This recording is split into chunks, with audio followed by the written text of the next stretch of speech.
Locked On Podcast Network presents Locked On Sports Today. Minnesota fought early, but the Thunder shocked the Wolves in the second half of Game 1.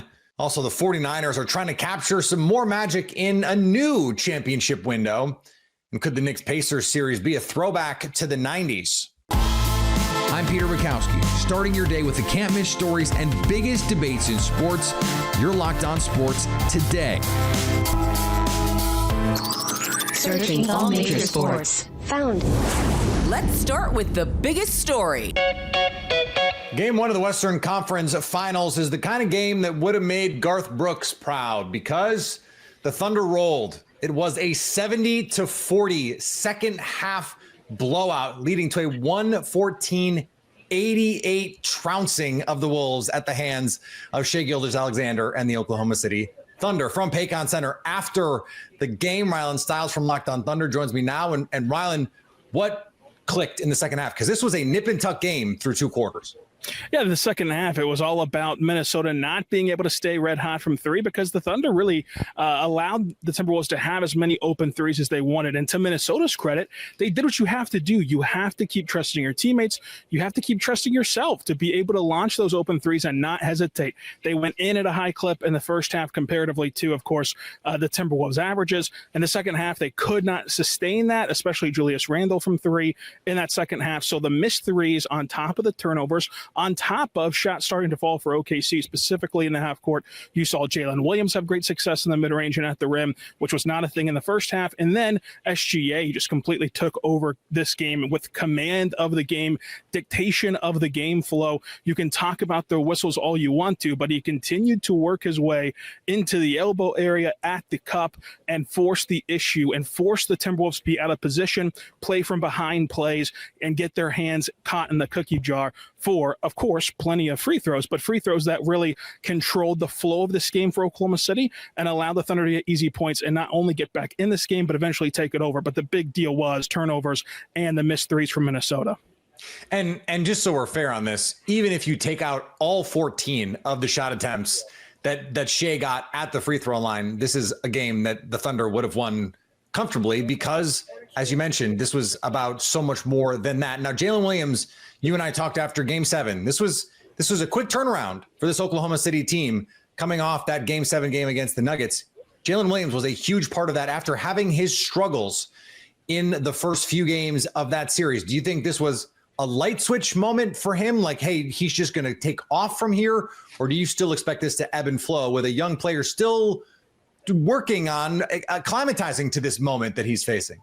You know, it's interesting. I think that it is still an ebb and flow in terms of production. I think that throughout that Denver series, the processing and the shot quality and the way that he controlled the offense was consistently good. It was consistently much improved from where he was a year ago. What was not consistently good was the box score production, and that's what really matters. That's what really counts. And tonight, you saw that same thing. He got to a lot of the spots he likes to get to in that first half, where if you go and split this box score up by individual halves, the first half did not look kind to Jalen Williams. In the second half, the first shot attempt he takes is a beautiful step back mid-range jumper from above the free throw line that he wants to shoot 1,000 times out of 1,000, and he missed it. It just bounced out of the rim. And then from that point forward, though, he was excellent. He had a nice floater cutting through the lane. He hit a timely three. He was able to get to the elbow. And so, like, the ball bounced in for him. To me, you should feel very encouraged if you're watching this team and rooting for Jalen Williams, because at least now he's got the decision-making part down. He can't force the ball to bounce his way, but the decision-making has been really good, especially these last two games. And oftentimes with a player this talented who's an all-star, once you get your decision-making there consistently, the production will soon follow. And the stick-to-itness of a game that did not start out his way, I thought was good from him, and especially he was a big key in that second half to get this win. Yeah, we can't expect the Thunder to shoot 52% from three again at volume, but their defense has just been suffocating all postseason. And this is a Wolves team that has plenty of pop when they're making their shots, but 88 points in this game. Julius Randle had 28. You're not going to get much more from Julius Randle, but you hold Anthony Edwards to 5 of 13. They shoot under 30% overall. This is who Oklahoma City has been, it seems like in this series, at least as it stands right now, they're going to be able to defend this team at a high level. Yeah, I mean, they're certainly going to be able to defend at this level for the remainder of this series and season. And when you look at this series, you can go back to that Game 7 one more time and look at Anthony Edwards, who in the second half only put up 6 shot attempts total. And whenever you look at the fourth quarter alone, Anthony Edwards took 1 shot attempt, similarly to what Nikola Jokic did in the third quarter of Game 7 before the Denver Nuggets pulled everybody. In that whole third quarter, Nikola Jokic took 1 shot. This team has a very unique ability to take the ball out of your best players' hands and force others to beat you. The Thunder's three-point shooting, I don't think it'll be at a 52% clip either, but they were much more selective with the shots that they did take, 21 threes in this game for them. But the defense was incredible for OKC. It was very physical for the Thunder, and it created some great opportunities for them to get in those passing lanes and create turnovers for a team that has shaky guard play. And that's the biggest concern for Minnesota right now is I have no idea who you turn to try to protect the basketball. They don't really have anyone. You can stay up to date all year on the Oklahoma City Thunder by subscribing to Locked On Sports Today and Locked On Thunder on YouTube or your favorite podcast app. Your Locked On Sports Today. Coming up, the 49ers are throwing the bag towards a new title window. Before we get to that, the NFL is going for gold. The NBA playoffs roll on, and FanDuel is giving new customers an incredible way to get in on the action. Right now, when you join FanDuel and you place your first $5 bet, you'll get $250 in bonus bets if your first bet wins. FanDuel makes betting easy, whether it's picking your favorites or diving into player props from three-pointers to steals to assists. There's so many ways to bet your favorite player props.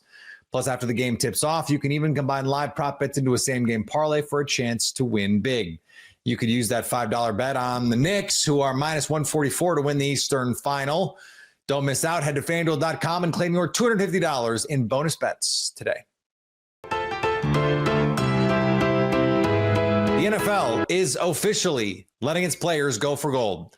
League owners voted Tuesday to allow contracted players to try out for the 2028 Summer Olympics, where flag football will debut in LA.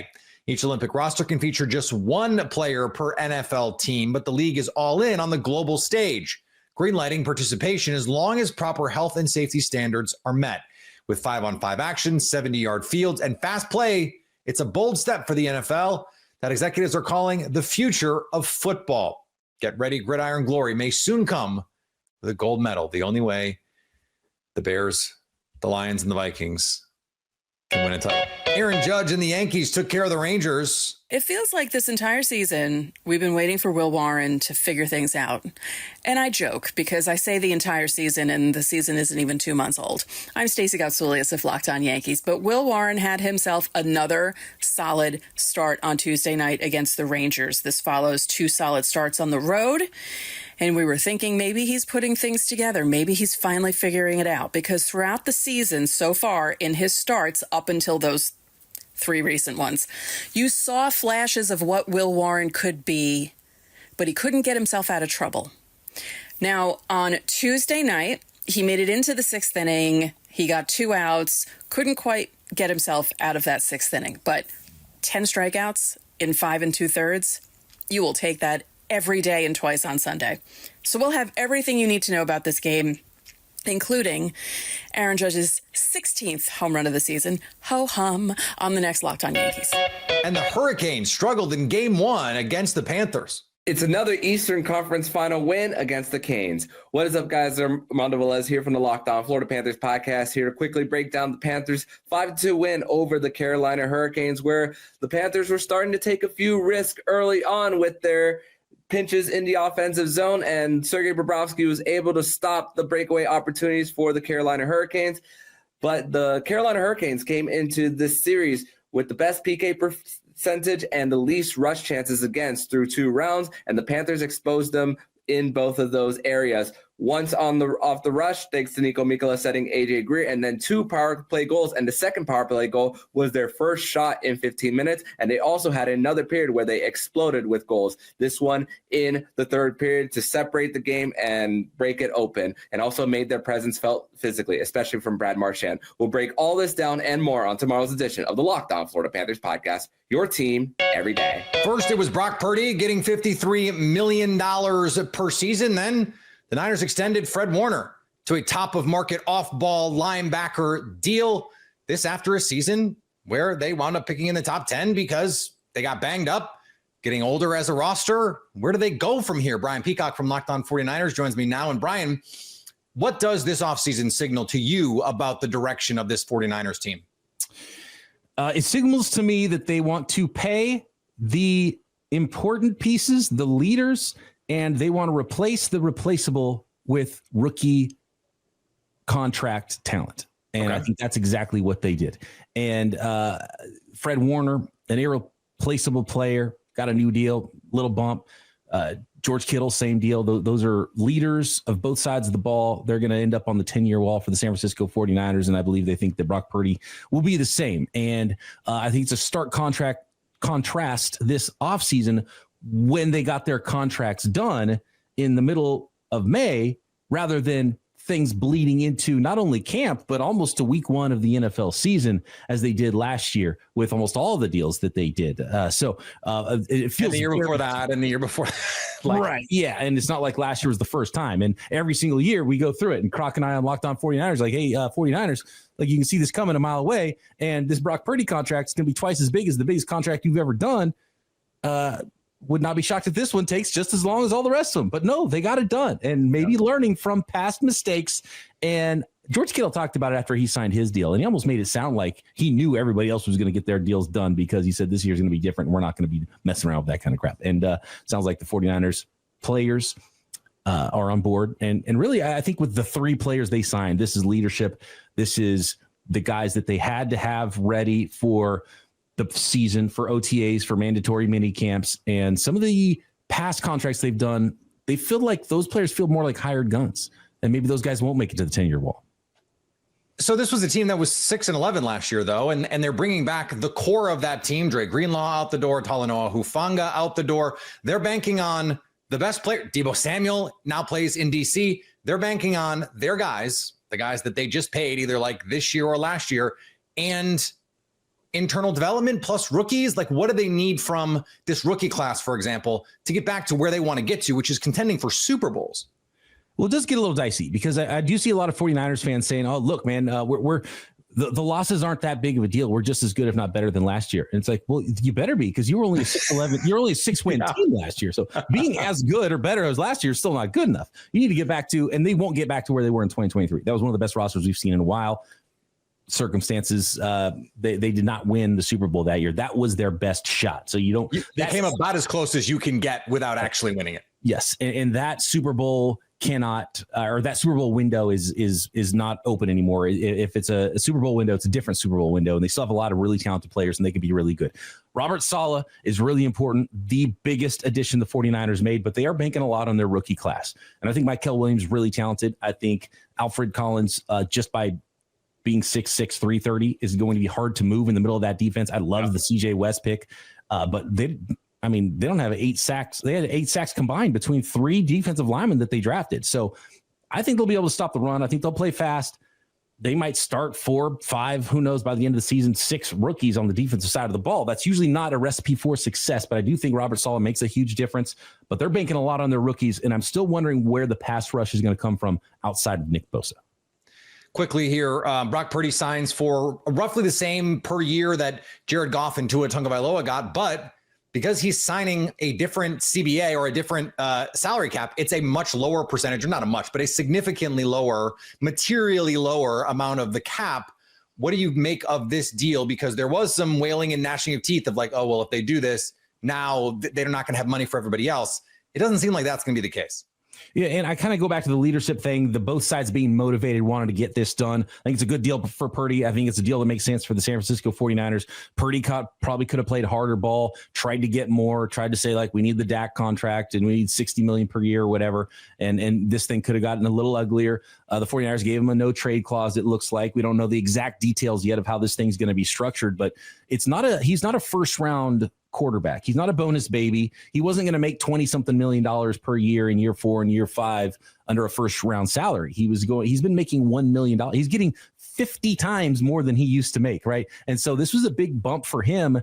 And essentially this is going to be now a 6-year contract.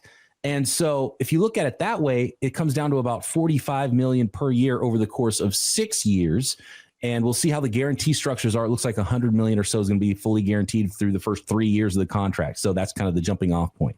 And so in the end, it looks like it's going to be a good deal. And yeah, when you look at the percentage of your team's salary cap at signing, Brock Purdy's contract is only the 14th highest amongst quarterbacks. So it's significantly lower with the cap going up the last couple of years when you start comparing it to Goff and Tua and Herbert and some of the other deals in the $50 million range.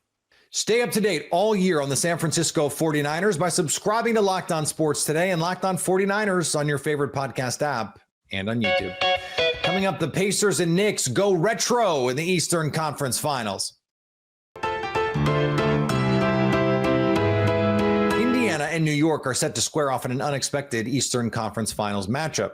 Locked On NBA host Matt Moore and Hayes believe that if the series starts to mimic the physicality we saw between these two in the 90s, it favors the Pacers. If it does get that physical, who stands to benefit most?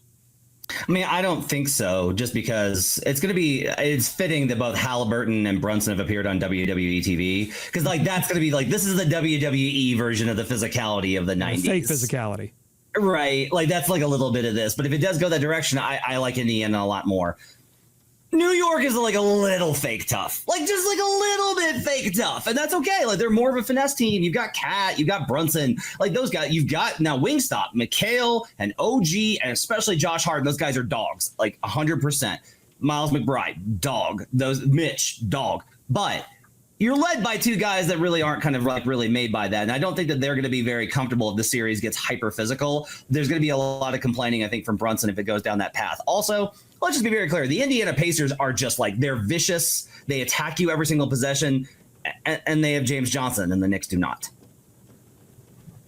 If this series gets physical, I think that's going to lean in the hands of the Indiana Pacers. Not to say that the Knicks can't get physical. It's a Tom Thibodeau coach team. They've been already better defensively than I expect them to be, so maybe they have another level of physicality to go to and toughness, because they do got some players that are tough on that team. But I think if it gets physical and gets anywhere close to matching the physicalness of those older series, then it's going to play in the hands of the Pacers easily. There's a give and take in this. The Pacers, with their wing defenders, they're going to try and be physical with Karl Anthony Towns, front the post, the Alex Caruso, Jokic stuff. And if they can get away with the bumping of Jalen Brunson, if Jalen Brunson is not going to get those calls that he gets some, free points from now and again, grifting some fouls.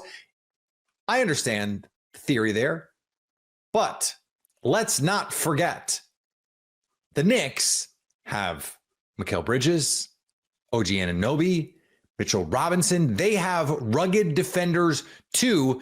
And if this is a physical series, that's the kind of pace that the Knicks want to play. Can you be both rugged and physical and play the kind of up-tempo, fast-paced the Pacers want to play?